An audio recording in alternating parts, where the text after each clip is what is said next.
नमस्कार दोस्तों आज एक हम ऐसे योद्धा के बारे में बताने जा रहे हैं जो जब तक जीवित था तब तक अलाउद्दीन खिलजी मेवाड़ पर कभी भी कब्जा नहीं कर पाया।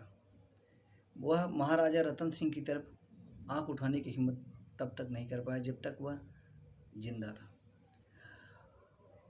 होता क्या है कि मेवाड़ के राजा रतन सिंह उस समय मेवाड़ के जो राजा रतन सिंह थे उनके राज्य पर अलाउद्दीन खिलजी की नज़र थी। अलाउद्दीन खिलजी यह चाहता था कि हम मेवाड़ के राज्य को कब्जा कर लें, लेकिन उसके सामने सबसे बड़ी मुसीबत थी वहाँ के जो वीर सैनिक थे उससे युद्ध करना। इसलिए वह एक कूटनीतिक तरीका अपनाता है और वह महाराजा रतन सिंह को यह संदेश भेज देता है कि हम आपसे ये युद्ध नहीं करेंगे, हम आपसे मित्रता करना चाह रहे हैं। और वह निमंत्रण देता है महाराजा रतन सिंह को अपने यहाँ आने को। जैसे महाराजा रतन सिंह उसके यहाँ जाते हैं वह उन्हें कैद कर लेता है और कैद करके मेवाड़ में यह संदेश भेजता है कि अगर महाराजा रतन सिंह को जिंदा आपको चाहिए तो हमें महारानी पद्मावती को 10 दिनों के भीतर हमारे पास भेजना पड़ेगा। यह जैसे ही मेवाड़ वाले सुनते हैं तो उनका खून खौल उठता है, बच्चे बच्चे का खून खौल उठता है। और जो महाराजा रतन सिंह थे उनका जो सेनापति था गोरा और बादल, वो वीर योद्धा ऐसे थे जो बहुत ही पराक्रमी थे। वह महाराजा रतन सिंह के इस फैसले के खिलाफ थे कि वह अलाउद्दीन खिलजी से संधि करें, लेकिन महाराजा ने उनकी बात नहीं सुनी थी।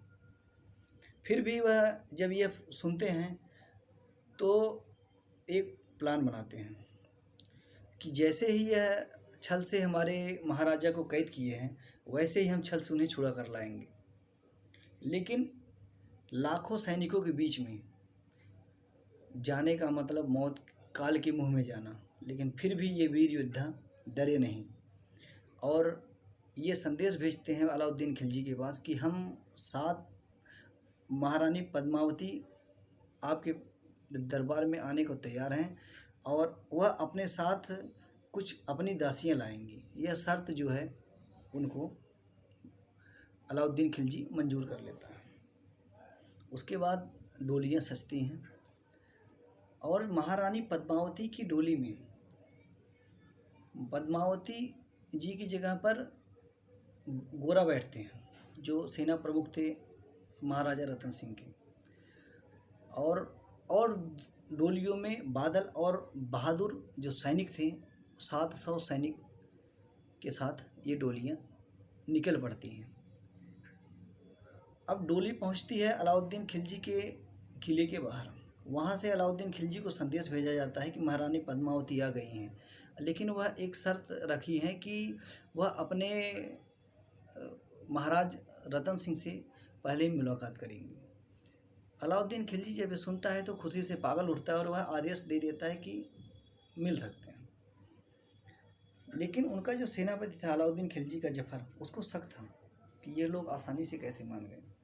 फिर होता क्या है, जैसे ही डोली महाराजा रतन सिंह के पास पहुंचती है, जो पद्मावती वाली डोली थी जिस पे गोरा बैठा हुए होते हैं, वह जैसे पहुंचती है तो गोरा जैसे निकलता है तो उनके जो पहरेदार थे, रतन सिंह को जो पहरा दे रहे थे चारों तरफ से, अलाउद्दीन खिलजी के जो पहरेदार थे, उस पर बिजली की तरह टूट पड़ता है और क्षण भर में सबको मौत की न्यूज़ सुना देता है। और जो डोली के साथ लोहार आए हुए थे वह बिना देर किए हुए उनकी बेड़ियाँ काट देते हैं और घोड़े पर बैठा करके प्लान के तहत उन्हें बाहर निकलने के लिए आदेश देते हैं और निकाल देते हैं। जैसे ही महाराजा रतन सिंह बाहर निकलते हैं तो बादल बाहर जो डोली में बैठा हुआ था वह निकल करके अपने सैनिकों को आदेश देता है कि महाराजा रतन सिंह को आँच तक नहीं आनी चाहिए, उनकी परछाई को भी ये मुग़ल छू न पाए, जो मुग़ल सैनिक थे। जब यह सब देखते हैं अलाउद्दीन खिलजी के सेनापति जफ़र, तो वह पागल हो जाता है और अपने सैनिकों को आदेश देता है कि महाराजा रतन सिंह जाने न पाए। लेकिन कहाँ रोक पाते महाराजा रतन सिंह को, जिसकी रक्षा स्वयं माँ भवानी कर रही थी।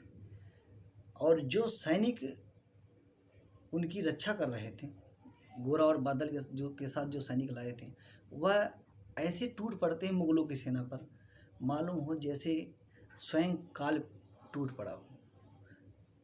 लड़ाई भयंकर होती है। महाराजा रतन सिंह सुरक्षित चित्तौड़गढ़ दुर्ग में पहुंचा दिए जाते हैं और गोरा और बादल अपने तमाम सैनिकों के साथ, जो 700 सैनिक आए थे, उनके साथ वीर गति को प्राप्त हो जाते हैं। लेकिन वह अपने राष्ट्र धर्म की रक्षा के लिए, अपने मातृभूमि की रक्षा के लिए वह अपना बलिदान देने में जरा भी हिचकिचाते नहीं हैं।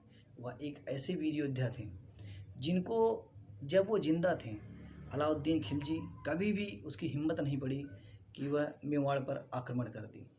एक ऐसे ही निडर साहसी योद्धा गोरा और बादल को हमारा सत सत नमन।